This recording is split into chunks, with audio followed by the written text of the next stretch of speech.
નમસ્કાર મિત્રો, હું તો પોલીસમાં આપનું સ્વાગત છે।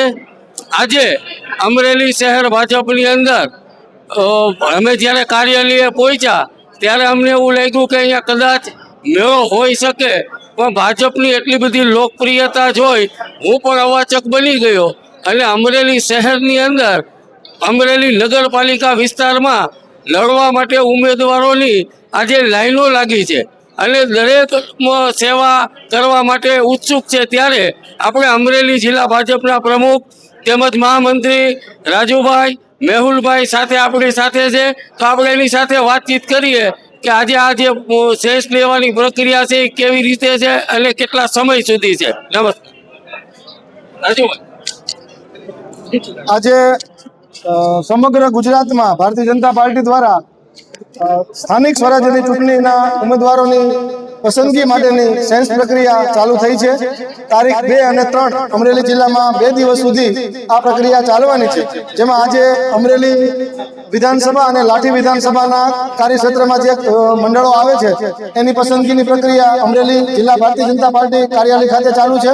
એવી જ રીતે વિધાનસભા રાજુલા અને સાવરકુંડલા એની પ્રક્રિયા ગાંધી ધર્મશાળા આશ્રમ ખાતે સાવરકુંડલા ખાતે ચાલુ છે। એવી જ રીતે ધારી વિધાનસભાની બ્રહ્મ સમાજની વાડી ધારી ખાતે પસંદગીની પ્રક્રિયા ચાલુ છે, જેમાં જિલ્લાભરના કાર્યકર્તાઓ ઉત્સાહભેર પોતાની ઉમેદવારી પત્ર માટે ફોર્મ રજૂ કરેલા છે અને પોતાની પસંદગી થાય એવી પાર્ટીને વિનંતી કરી રહ્યા છે। અતુલભાઈ, આજે અત્યારે તમે આવી આ 2026માં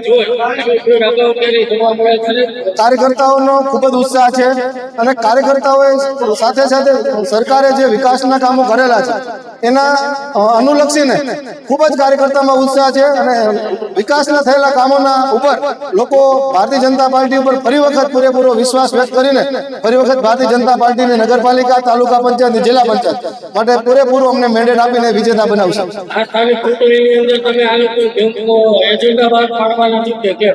પાર્ટીની ગાઈડલાઈન વર્ષે વર્ષે આવતી હોય છે, એમાં આ વખતે પણ પાર્ટીની ગાઈડલાઈન આવશે, ચૂંટણી ટેન્ડરો પણ આવશે અને જેમાં લોકોનું હિત સમાયેલું છે એના માટે પાર્ટી હરમેશ વિચારતી હોય છે।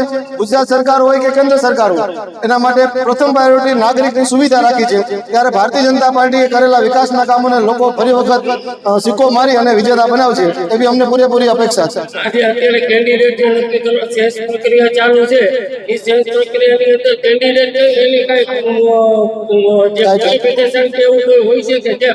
પાર્ટીએ ગાઈડલાઈન પણ રાખેલી છે, કદાચ 1-2 દિવસમાં ગાઈડલાઈન પણ પાર્ટી જાહેર કરશે। જે નીતિ નિયમમાં અપેક્ષિત કાર્યકર્તા આવશે એમની પસંદગી પાર્ટી કરવાની છે। એના માટે નિરીક્ષકો આજે આવી ગયા છે અને પૂરેપૂરી રીતે દરેક કાર્યકર્તાને વ્યવસ્થિત સાંભળી અને એની રજૂઆતો સાંભળી અને પોતાની ઉમેદવારીની રજૂઆત લેખિતમાં ફોર્મ સ્વરૂપે સ્વીકારી રહ્યા છે।